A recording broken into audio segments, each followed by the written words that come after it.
Biology सारे बच्चे पढ़ रहे हैं। अब ये वो टॉपिक है जो शायद आपको सोचने में मजबूर कर दे कि भाई हमें किस तरह से, क्या सिर्फ मेडिकल की फील्ड लेनी चाहिए, नहीं लेनी चाहिए। क्योंकि मैं आमतौर पर बच्चों को बोलता हूँ कि हमारे पास डॉक्टर्स बहुत सारे हैं, डॉक्टर्स के अलावा भी बहुत सारी फील्ड्स हैं, ऐसी फील्ड्स हैं कि जिसके पीछे डॉक्टर भी नहीं उनके उन फील्ड्स के मोहताज होते हैं।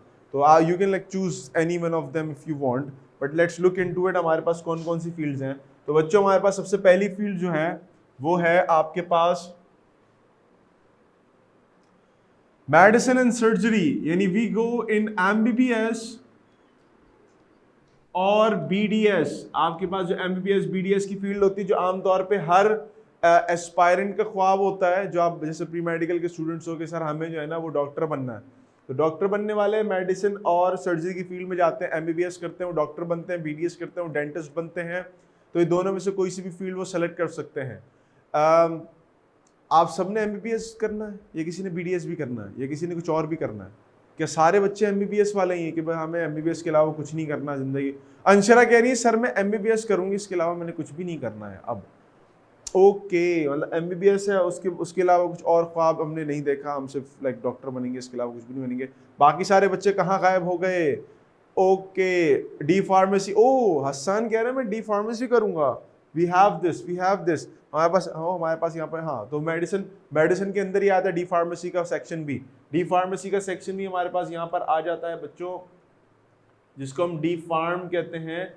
डी फार्मेसी का it is one of the most boosting career in all of the world. Globally सबसे बेहतरीन आपको बूस्ट मिलता है इसके कैरियर को अगर आप ज्वाइन करते हैं डी फार्मेसी के, आप डॉक्टरेट ऑफ फार्मेसी बनते हैं। जितनी बड़ी बड़ी कंपनियां, डॉक्टर्स भी ज़ाहिर सी बात है इसी कंपनी पे डिपेंड कर रहे होते हैं। वाहिद कह रहे हैं कि सर मैं बीडीएस, सर बीडीएस क्या है? बीडीएस आपके पास है बैचलर ऑफ डेंटिस्ट्री, यानी डेंटल साइंसेस की आपके पास जो है वो बैचलर्स की डिग्री आती है। जैसे लाइक एमबीबीएस डॉक्टर होता है, तो आप जो डेंटिस्ट को दिखाते हो वो बीडीएस किया हुआ होता है। ठीक है, आयशा भी कह रही सर मैंने भी एमबीबीएस करना है, इसके अलावा मेरे पास भी कोई और ऑप्शन नहीं है। चलो कोई बात नहीं, it's okay. So medicine and surgery is a carrier of biology, जिसमें हमारे पास एमबीबीएस लाइक डॉक्टर। वाहिद कह रहे सर मैं भी एमबीबीएस करूंगा, बीडीएस कोई भी नहीं करेगा। मैं आपको मजे की बात बताऊं बच्चों, आपस की बात है, जितना फाइनेंशियल बेनिफिट फार्म डी यानी डॉक्टर ऑफ फार्मेसी जो फार्मासिस्ट होता है उसको मिलता है, उसके बाद बीडीएस वाले को मिलता है, और आखिरी में एमबीबीएस वाले को मिलता है। अजीब सी बात है, यानी जो डॉक्टर होता है ना उसकी फाइनेंशियल, यानी जो उसके फाइनेंसेस हैं, उसका पैसा जो है वो as compared to the first two sections वो उसको कम मिलता है। यानी उतना पैसा नहीं है एमबीबीएस की फील्ड में जितना फार्मेसी में बहुत ज़्यादा है। बीडीएस में उसके मुकाबले में थोड़ा कम है, लेकिन है, और एमबीबीएस में सबसे कम होता है। So if someone is opting for पैसा, तो ही और she can go in either of these two fields, BDS और pharm D instead of MBBS. Okay, now let's move on to agriculture. कोई बच्चा एग्रीकल्चर लेना नहीं चाहता, इसलिए नहीं चाहता कि वो कहता है कि भाई एग्रीकल्चर की फील्ड अच्छी नहीं होती। एग्रीकल्चर की फील्ड बहुत अच्छी होती है।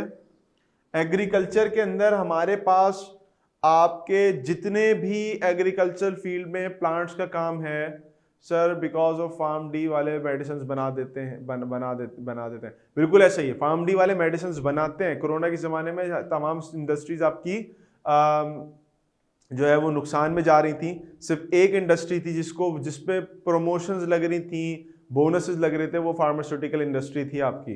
तो ये वो ऐसी इंडस्ट्री है जो कि कभी भी जो है वो डाउनफॉल की तरफ नहीं जाती, क्योंकि दवाइयाँ हर बंदा इस्तेमाल करता है। दवाइयाँ इस्तेमाल करना आप रोक नहीं सकते हो। जहाँ जिस दिन आपने दवाइयाँ इस्तेमाल करना रोक दी तो कोई ना कोई नई बीमारी आ जाएगी, उसकी नई दवाई बन जाएगी, तो ये कभी काम रुकेगा नहीं। ठीक है ना। एग्रीकल्चर की फील्ड की बात कर लेते हैं बच्चों। एग्रीकल्चर की फील्ड आपके पास वो फील्ड है कि जिसके अंदर हम फार्मिंग की बातें कर रहे होते हैं। फार्मिंग कैसे करते हैं उसकी बातें कर रहे होते हैं। समझ लो मेरी बात को, कि फार्मिंग कैसे करते हैं उसकी बातें कर रहे होते हैं। ठीक है, अच्छा अब देखो इसमें बहुत सारी चीजों को देखा जाता है। एक तो ये कि प्लांट ग्रोथ कैसे होती है, जो मैं पॉइंट्स बताता जाता हूं उसको नोट करते जाया करो। प्लांट की ग्रोथ कैसे होती है उसको हम देखते हैं। दूसरा ये कि प्लांट को प्रोटेक्ट कैसे करना है फ्रॉम डिफरेंट पैथोजेंस, मैंने क्या वर्ड यूज किया भाई बच्चों? पैथोजेंस का वर्ड यूज किया है मैंने। पैथोजेंस कहते हैं वो कीड़े, वो ऑर्गेनिजम्स के जो कि बीमारी कॉज करते हैं किसी के लिए भी। हमारे लिए कोरोना वायरस एक पैथोजन है, हमारे लिए मलेरिया एक पैथोजन है, हमारे लिए टाइफॉइड एक पैथोजन है, हमारे लिए रिंग वॉर्म्स पैथोजन है, ठीक है ना। आसान बोलने सर फ्रॉग को बायो में क्या बोलते हैं? राना टिग्रीना कहते हैं बेटा उसको। What was I talking about? I was talking about agriculture. Agriculture क्या चीज है? प्लांट्स को ग्रो कैसे करना है, प्लस उनके पैथोजेंस को कैसे टारगेट करना है, खत्म कैसे करना है, क्योंकि पैथोजन प्लांट्स के अगर होंगे तो आपको नुकसान देंगे। हमने नुकसान नहीं था उठाना। अगर नुकसान हो गया फील्ड को तो लोग भूखे मर जाएंगे और आपकी इकोनॉमिक जो एक कंडीशन है मुल्क की वो सारी खराब हो जाएगी। जाहिर सी बात है, फिर आपको बाहर से इंपोर्ट करवानी पड़ेगी, उसमें आपका पैसा लगेगा। तो ये सारी चीजों को एग्रीकल्चर वाले लेके चल रहे होते हैं। Moving on to horticulture. Can anyone tell me the difference between horticulture and agriculture? Agriculture और हॉर्टिकल्चर के दरमियान में कोई मुझे डिफरेंस बता सकता है कि क्या होता है? What is horticulture and what is agriculture?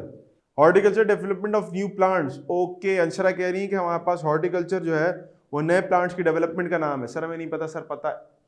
हाँ बेटा जैन, क्या होता है, क्या होता है? ये जो यस वाले हैं, यस वाले तो बता सकते हैं ना कि सर हमें ये पता है। जैसे अंशर ने बताया कि सर नए प्लांट्स की डेवलपमेंट फॉर्मेशन है, उसको हम हॉर्टिकल्चर का नाम दे रहे होते हैं। सो हॉर्टिकल्चर स्टडी होती है about variety of fruit, vegetables and etcetera. Okay okay, ये जैन कह रहे हैं कि मुख्तलिफ फ्रूट, वेजिटेबल्स वगैरह के बारे में अगर हम पढ़ाई कर रहे होते हैं, स्टडी कर रहे होते हैं, तो उसको हम हॉर्टिकल्चर कहते हैं। ओके, हॉर्टिकल्चर के बारे में बेटा एक बात याद रखना, horticulture is the study about gardening. Gardening की स्टडी होती है। One of the most beautiful careers you can build up as a student of biology is that कि आप गार्डनिंग के काम कर। अब उसके अंदर कई सारी चीजें, like we have multiple type of things की जो हम ग्रो कर सकते हैं गार्डन के अंदर।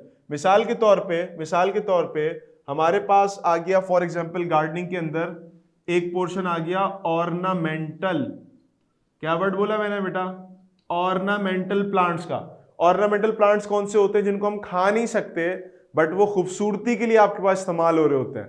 मिसाल के तौर पे गुलाब है, गुलाब को खाते भी हैं वैसे कुछ लोग, लेकिन गुलाब हो गया आपके पास, और कौन सा हो गया, जैस्मिन हो गया आपके पास, और कौन सा हो गया, गुले दाऊदी हो गया, क्रिसैंथेमम जिसको हम कहते हैं।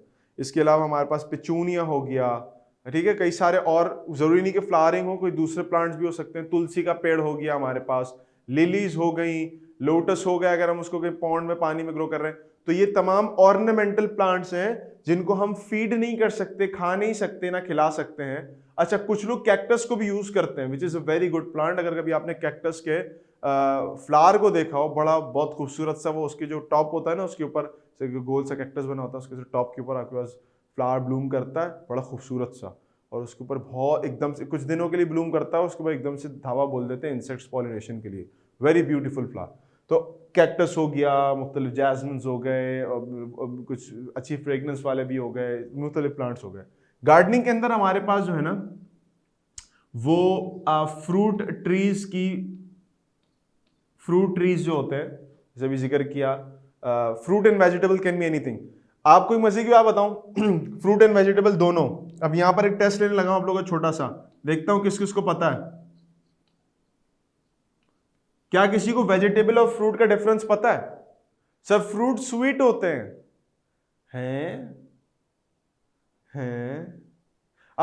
फॉर एग्जाम्पल जैक फ्रूट खाया किसी ने? जैक फ्रूट खाया? आप लोग तो कराची के अगर हो तो आपको शायद पता हो कि कराची में तारक रोड वगैरह की साइड पे इमली और वो जैक फ्रूट्स मिलते हैं। स्टार फ्रूट जो होता है वो मिलता है, खट्टे होते हैं बड़े। सब जो स्वीट नहीं होती, फ्रूट स्वीट होता है। शकरकंदी किस में आती है? शकरकंदी किस में आती है? और यूसरा ने बड़ा बेहतरीन जवाब दिया है, सर वेजिटेबल सब्जी को कहते हैं, फ्रूट फल को कहते हैं। Very good. मैं वैसे खड़ा हुआ था, मैं बैठा हुआ था, तो मैं खड़े होके जो है ना इसको एक सल्यूट करता। Sir fruits are seeds and vegetable do not have seeds. Okay, बैंगन को किसके अंदर शुमार करेंगे? पहले तो स्वीट वाला मसला सॉल्व कर लेते हैं। स्वीट वाला मसला बच्चे कह रहे हैं सर वेजिटेबल जो है ना, वेजिटेबल स्वीट होती है। तो मैंने पूछा था शकरकंदी का क्या सीन है? शकरकंदी भी तो मीठी होती है, तो उसको किस में रखेंगे? अच्छा, फिर अब दूसरे वाले पे आ जाओ, वेजिटेबल में रखेंगे उसको, लेकिन तो स्वीट वाली बात गलत हो गई ना, दोनों में रख देते हैं। चलो भाई आसान ने तो बीच का रास्ता निकाल लिया। चलो सीड वाली बात कर लेते हैं। सीड वाली बात यह है कि बैंगन, लौकी, टिंडे, टमाटर, ये सारी चीजें क्या हैं? वेजिटेबल्स है ना, आपके नजदीक ये तो वेजिटेबल्स हैं, तो इनके अंदर, सबके अंदर तो सीड्स होते हैं, तो फिर क्या करेंगे? अंशरा कह रही है कि सर वेजिटेबल को पकाया जा सकता है, फ्रूट को पकाया नहीं जा सकता। आप लोगों ने कभी वो खाया है? हाँ, वो जो वेजिटेबल का सिरप बनता है आपके पास, फ्रूट्स का जो सिरप बनता है मीठा करने के लिए, जैसे फॉर एग्जांपल आप बना रहे हो पैनकेक्स बना रहे हो या एप्पल पाई बना रहे हो, उसके अंदर आपके पास पूरा सिरप बनता है ना उसका, उसको मैश करते हैं, उसको थोड़ा सा पानी में पकाते हैं, शक्कर के पानी में, और उसके ओ यस यस, उमर ने अब जवाब दे दिया, बड़ा बेहतरीन किस्म का उमर ने जवाब ये दिया है। और ये किसी और, ये तुम लोग एक ही जगह से कॉपी कर रहे हो क्या? वाहिद ने भी एक जगह से कॉपी किया है, और ये पता नहीं, ये दोनों एक दूसरे का देख रहे हैं क्या कर रहे हैं, बल्ला आलम जो भी है, कि सर फ्रूट जो है फ्लावरिंग प्लांट से आते हैं, फ्लावरिंग पार्ट से, और ये सीड बनाते हैं। सर गूगल पे लिखा हुआ है। अब मैं जरा इसकी वजाहत भी कर देता हूं ना, चलो अच्छी बात है। अच्छा, और वेजिटेबल्स जो हैं वो पार्ट्स होते हैं जो कि नॉन रिप्रोडक्टिव पार्ट्स होते हैं प्लांट के, that are not the flowering part, जिसके अंदर आपके पास आ जाता है like root, stems and leaves, ऐसे ही है ना। अब समझो मेरी बात को, अब इस डेफिनेशन के मुताबिक आपके टमाटर, लौकी, टिंडे तो चले गए फ्रूट के अंदर, ऐसा है कि नहीं है? क्योंकि वो सारे के सारे सीड कंटेन करते हैं और वो सारे के सारे फ्लावर से बनते हैं। समझ रहे हो मेरी बात को कि नहीं समझ रहे? और यही इस बात समझाना चाह रहा था मैं आपको, ये इसी बात पे समझाना चाहता, भले से अच्छा किया गूगल ने ही बता दिया आपको। अब देखो, हमारे पास जितने भी प्लांट्स में से फ्लावर जो है, फ्लावर, फूल जो है, फूल की पॉलिनेशन होती है, वो फ्रूट बनता है, ठीक है ना, सबको पता है ना, ये प्रोसेस सबको पता होगा, पढ़ा नहीं भी है तो देखा तो अपनी जिंदगी में जरूर होगा सबने। आम के पेड़ लगे होते हैं रोडों पे, लोगों के घरों के अंदर, उसके अंदर फ्लावरिंग आती है, बड़े बुजुर्ग कहते हैं भाई देखो ये फल आने वाला है, कैरी आने वाली कुछ दिनों के बाद, तो उसमें हमारे पास क्या होता है कि वो फ्लावर जो है वो कन्वर्ट होता है, उसकी पॉलिनेशन होती है, फ्रूट में वो कन्वर्ट होता है, and then fruit later on forms the fruit, खा लेते हैं उसको, ठीक है, मैंगो ट्री है। अब हर वो चीज़ जो कि पॉलिनेशन के बाद फ्लावर से बनी है वो फ्रूट कहलाएगी, चाहे वो लौकी हो, वो बैंगन हो, वो टिंडे हो, वो आपके पास और क्या होता है, तुरई हो, खीरा हो, ककड़ी हो, टमाटर हो, ये जितनी भी चीज़ें जिनको हम आमतौर पे वेजिटेबल समझ रहे होते हैं, they are not vegetables, they are fruit according to basic biological definition. भिंडी हो गई आपके पास, ठीक हो गया, भिंडी हो गई, इस तरह की चीज़ें हो गई। अलबत्ता बंद गोभी, फूल गोभी, पालक, धनिया, पुदीना, आलू, चाहे शकरकंदी हो, इसी तरीके से आपके पास चुकंदर, आपके पास और कौन सा हो गया, आइसबर्ग्स जो होते हैं वो जो उसमें लेटस लगा के देते हैं, प्याज, ये सारे वेजिटेटिव पार्ट्स हैं प्लांट के, they would be considered as vegetables, ठीक हो गया। तो फ्रूट एक तरफ ही है, बहुत सारी वेजिटेबल्स, वो tomato is a fruit because it is formed from flowers and it has seeds. Seeds का मतलब ये कि उसके अंदर ओव्यूल मौजूद है आपका, ठीक है ना। तो पता ये चला कि बहुत सारे ऐसे फ्रूट्स जो कि फ्रूट हैं वो हमारी कैटेगरी में, हमारे किचन में, हमारे यहाँ वेजिटेबल तस्वुर किए आते हैं। तो नेक्स्ट टाइम आप क्या करोगे कि अम्मी बोलेंगे फ्रूट चाट बनाना है, तो आप सस्ते में काम करोगे, आप टमाटर, आप अपने पास बैंगन, खीरा, लौकी लेके जाओगे, अम्मी बोला अम्मी फ्रूट चाट, अम्मी देंगी 500 रुपये, आप 300 रुपये के अंदर काम करके आ जाओगे, 200 रुपये अपने पास रख लोगे, ठीक है। तो फर्क समझ में आया, the difference between fruit and vegetable. तो इस फ्रूट एंड वेजिटेबल को भी अपने पास लगाना, गार्डन्स के अंदर लगाना, छोटे बड़े गार्डन्स में लगाना, this is also considered as a part of horticulture. ये सारी चीजें आप हॉर्टिकल्चर में सीखते हो। इसके अलावा अभी किसी ने बात बोली थी, I just forgot the name, I guess वो अंशरा थी, कौन था वो, कि जिसने कहा कि सर हॉर्टिकल्चर के अंदर हम नए प्लांट्स को बनाते हैं। कौन था भाई वो? Who was it? कौन था वो? तो देखो बच्चों, हमारे पास हॉर्टिकल्चर के अंदर अब मेरे को बताना है ना कि भाई हम बायो के स्टूडेंट हैं, हम पहले 8 क्लास तक छोटे बच्चे थे, अब हम बड़ी बातें करेंगे। सर वेजिटेबल में भी सीड्स होते हैं, वेजिटेबल में सीड्स नहीं होते ना, सीड्स नहीं होते। ओरिजिनल डेफिनेशन वेजिटेबल जिस चीज के लिए हम यूज करेंगे ना, उसमें सीड्स नहीं होते। हम अपनी तरफ से किसी को भी वेजिटेबल बोल दें वो अलग मसला होता है। ठीक हो गया। तो अम्मी को बोलना है कि अम्मी हम लोग जो है ना वो अब नई चीज़ें सीख के आए हैं, और हम जो है अब उस नई साइंस को इस्तेमाल करेंगे घर के अंदर। ठीक है, अभी तो यही बात है, अभी तो इंशाल्लाह आप लोग ने आगे जाके नाम याद करने सारे सब्जी और फलों के बायोलॉजिकल नेम याद करने। तो अब आप जब भी घर में बात करोगे तब आप ये नहीं कहोगे कि अब अम्मी मुझे आलू चाहिए, आप बोलोगे अम्मी आई नीड सोलेनम ट्यूबरोसम, ये वाली इस तरह से आप बात करोगे घर के अंदर भी ना। ठीक है, तो खैर अब आ जाते हैं गार्डनिंग के उस वाले पॉइंट के ऊपर जो पीछे किसी स्टूडेंट ने रेज किया था कि सर हम गार्डनिंग या हॉर्टिकल्चर के अंदर नए प्लांट्स भी बना सकते हैं, और बिल्कुल ऐसा ही होता है। क्या आप में से किसी को ग्राफ्टिंग टेक्निक का पता है? ग्राफ्टिंग टेक्निक क्या होती है? Grafting technique, do anyone of know के ग्राफ्टिंग किसको कहते हैं? ग्राफ्टिंग पता है क्या होती है? मैं आपको बताता हूं क्या होता है। मिसाल के तौर पे, तो आपको मजाक लगेगी मेरी बात, लेकिन ये फैक्ट है। आपने लिया एक दरख्त, उसकी जड़ें अच्छी थी, आपने उसके ऊपर कट लगाया छोटा सा, ठीक है, हाँ cut stem, measuring of farm play, नहीं, ग्राफ्टिंग, उसमें आपने छोटा सा कट लगाया इस तरह से करके ये दरख्त के अंदर ना, और उसमें एक ऊपर दूसरे पेड़ का किसी और स्पीसी का पार्ट इस तरह से घुसेड़ दिया, नीचे उसके अंदर बनाते हैं इस तरह से वी कट बनाते हैं, जिसके साथ जड़ें लगी हुई नीचे, और ऊपर से आप एक दूसरा, फॉर एग्जांपल आपने नीचे ले लिया आम का दरख्त और ऊपर से आपने ले लिया सेब का, उसके अंदर आपने इस तरह से उसको ग्राफ्ट किया और उसको टेप से बांध दिया। अब चूंकि क्रॉस जगह खुली हुई थी ना, तो ये आपने आपको हील करके पूरे एक स्टेम बना लेती है कंटिन्यूअस। अब होता क्या कि पौधा नीचे से किसका होता है? आम का, और ऊपर से फल किसके दे रहा है? सब आपके पास सेब के। तो ये आपके पास मामला चल रहा होता है। ये तो चलो एक पूरी अलग कहानी है ना, नीचे आपको क्या पता जड़ें किसकी लगी हुई हैं। समटाइम ऐसा होता है कि पूरे एक आम के दरख्त के अंदर ही एक छोटे से पोर्शन इस तरह से हम बनाते हैं, कट बनाते हैं, उसके अंदर सेब का पार्ट लगा देते हैं और उसको टेप कर देते हैं। अब वही एक दरख्त जो पहले आम दे रहा था, उसकी कुछ शाखें आपके पास सेब देना शुरू कर देंगी। हमारे पास ग्राफ्टिंग करके, हाइब्रिडाइजेशन करके हम जो है वो नए किस्म के फल भी बनाने शुरू हो गए। आप में से किसी ने अमलोग खाया है?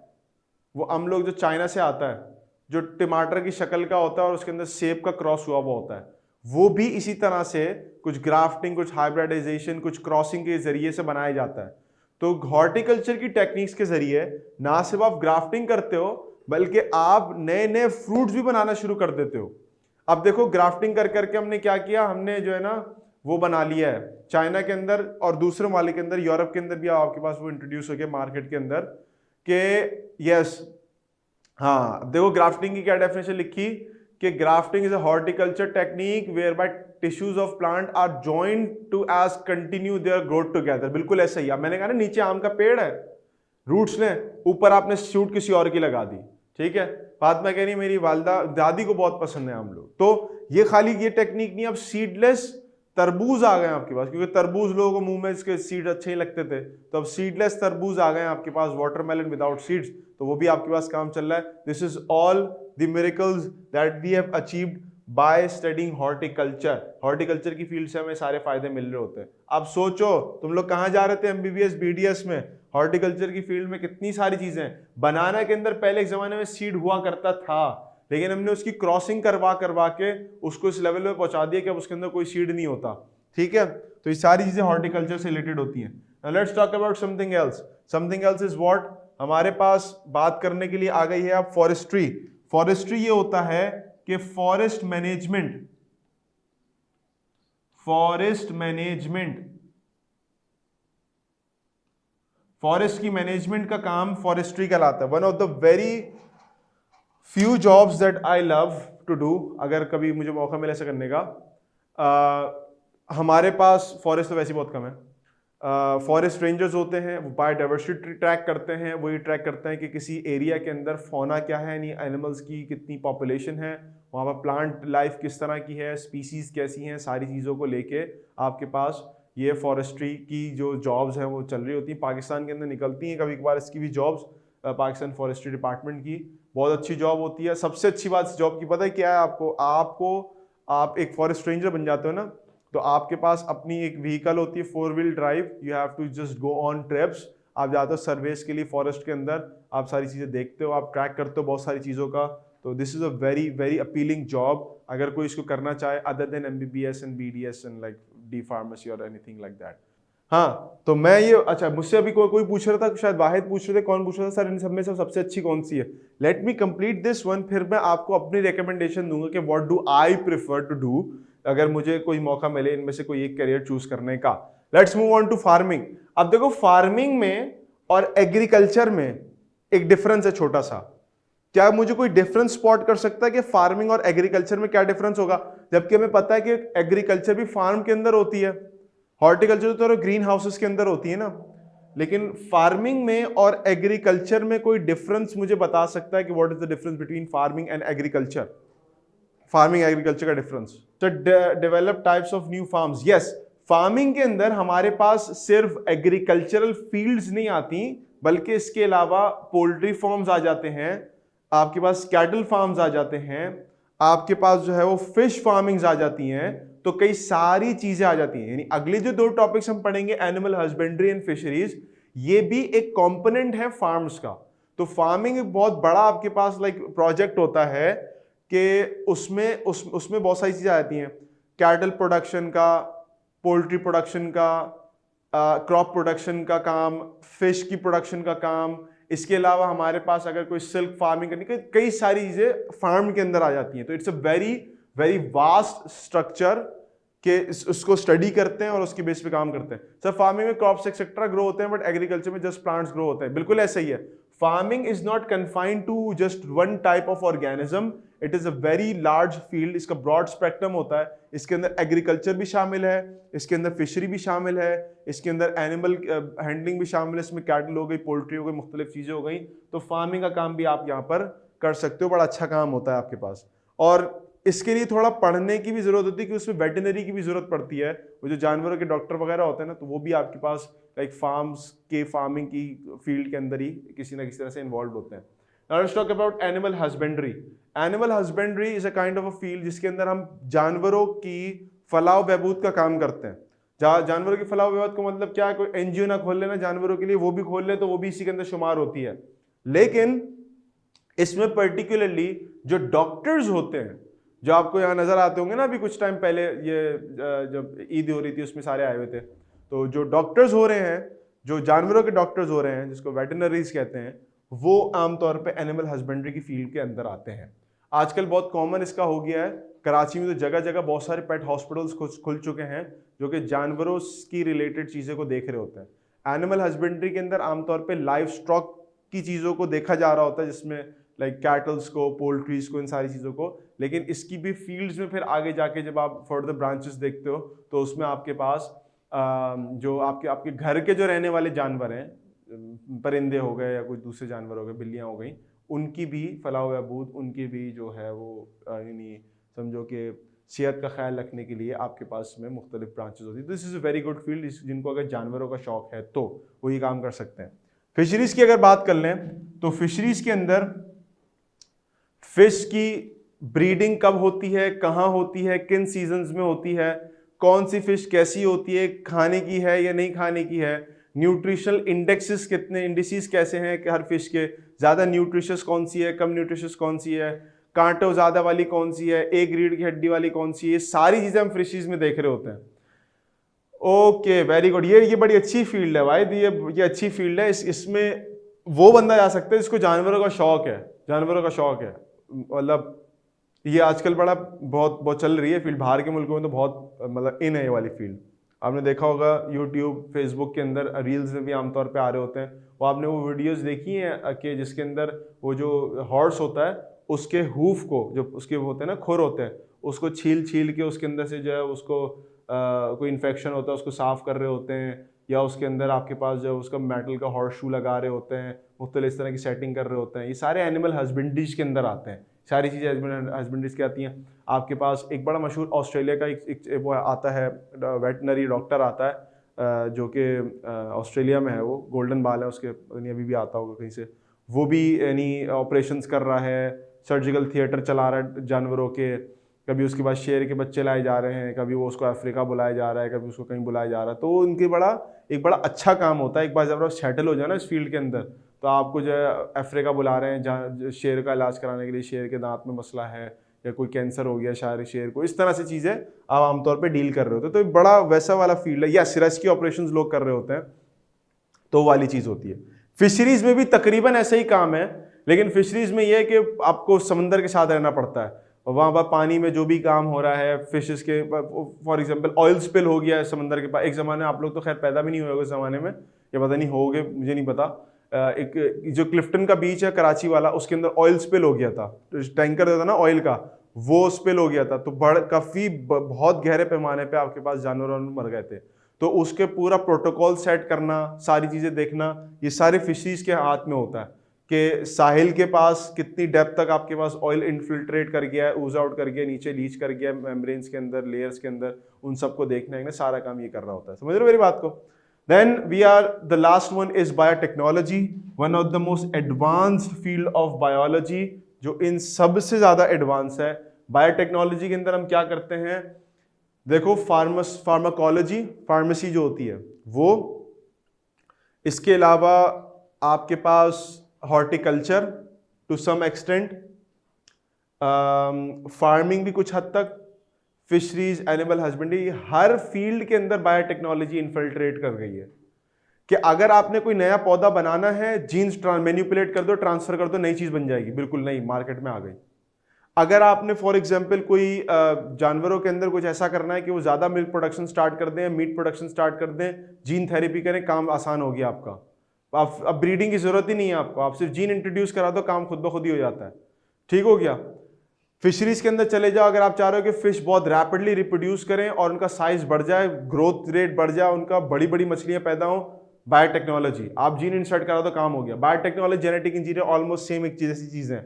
तो बायोटेक्नोलॉजी एक बड़ी एडवांस फील्ड है, थोड़ी मुश्किल साइंस है, महंगी भी बहुत है, लेकिन इसका इन्फ्लुएंस तकरीबन इन तमाम फील्ड्स के ऊपर है, तमाम फील्ड्स के ऊपर। आप देखो, एक जमाना था कि हम लोग इंसुलिन, तकरीबन हर किसी ना किसी घर के अंदर कहीं ना कहीं इंसुलिन होती होगी। इंसुलिन का इस्तेमाल होता है ना, शुगर के पेशेंट यूज करते हैं, डायबिटिक पेशेंट यूज करते हैं। पहले ये होता था कि इंसुलिन किसी जानवर से एक्सट्रैक्ट की जाती थी, काव से एक्सट्रैक्ट की जाती थी, या आपके पास पिग से एक्सट्रैक्ट की जाती थी। अब ये है कि बायोटेक्नोलॉजी के जरिए हम सिर्फ वो जीन यूज करते हैं और उसको बैक्टीरिया में इम्प्लांट कर देते हैं उस जीन को, और बैक्टीरिया खुद बनाने लगता है आपके पास वो इंसुलिन खुद बनाता है। तो you are using biotechnology for the welfare of mankind, और उसके अंदर आपके पास ये मेडिसिन और सर्जरी की फील्ड में जो एमबीबीएस और फार्मेसी वाले लोग हैं, उनका भी काम खत्म हो रहा है आहिस्ता आहिस्ता, क्योंकि वो सिर्फ रेकमेंड लिख के देते हैं, हाँ भाई इस कंपनी का इस्तेमाल कर लो। वो कंपनी पीछे बैठ के क्या कुछ इतने बड़े बड़े काम कर रही है। समझे मेरी बात को? तो ये सारी आपकी कैरियर्स हैं, इनमें से आप कोई भी चूज कर सकते हो।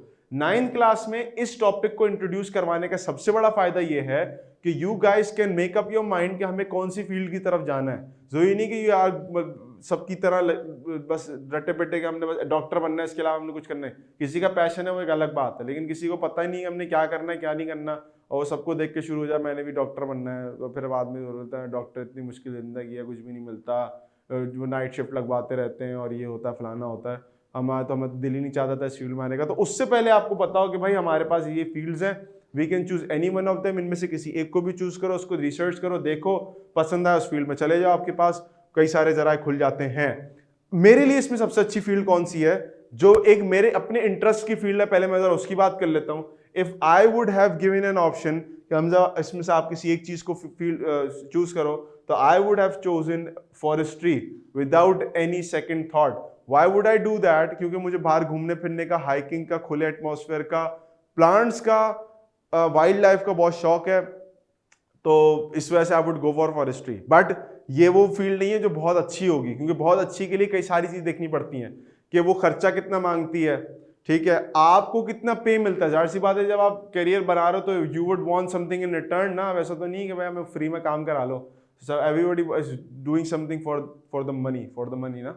तो अगर हम पैसे के एतबार से देखेंगे तो आई वुड से कि one of the best fields for पैसे के एतबार से अगर देखेंगे तो वो ये है और ये है। बाकी फिर ये है कि जाहिर सी बात है, एक मेरा अपना इंटरेस्ट की मैंने बात बता दी। अगर मैं पैसों के एतबार से बात करूं कि जिसमें सैलरी अच्छी होती है, आपके फाइनेंशियल स्टेबिलिटी ज़्यादा अच्छी होती है, तो ये 2 फील्ड्स है। ये भी नहीं है इतनी, ये भी नहीं है इतनी, ये 2 फील्ड्स होती हैं आपके पास। बाकी फिर ये है कि अगर आपने कुछ नया ट्राई करना है लाइफ के अंदर, तो you can go for biotechnology as well, but it's up to you कि आपका असल में स्कोप माइंड किस तरफ जाता है। तो इनमें से फील्ड्स को देखें, इन फील्ड्स को एक्सप्लोर करें, इन फील्ड्स में से आपको जो फील्ड लगती है कि आपके मतलब की होगी, उसको ऑप्ट करें और उसके ऊपर काम करें, फिर जाके ज्वाइन करें। इंशाल्लाह आपके लिए आसानियाँ होंगी। बट फील्ड हमेशा वो चूज़ करें जिसमें आपका इंटरेस्ट है। अगर इंटरेस्ट नहीं है तो वो 4-5 साल आपको रुलाती, फिर बाद पूरी ज़िंदगी आप पछताते रहते हो कि हमने पता नहीं क्या फील्ड लेती। हाँ भाई बच्चों, समझ में आ गई मेरी बात यहाँ तक? सबके मामला क्लियर हो गए? जिसके सवाल में दिमाग में जो सवाल था क्लियर हो गया? कोई प्रॉब्लम, कोई परेशानी? ठीक है भाई। तो मैंने अपने एंड से अपनी बात बता दी कि मैं क्या कर सकता था, मैं क्या चाहता हूँ, मैं क्या करूँगा।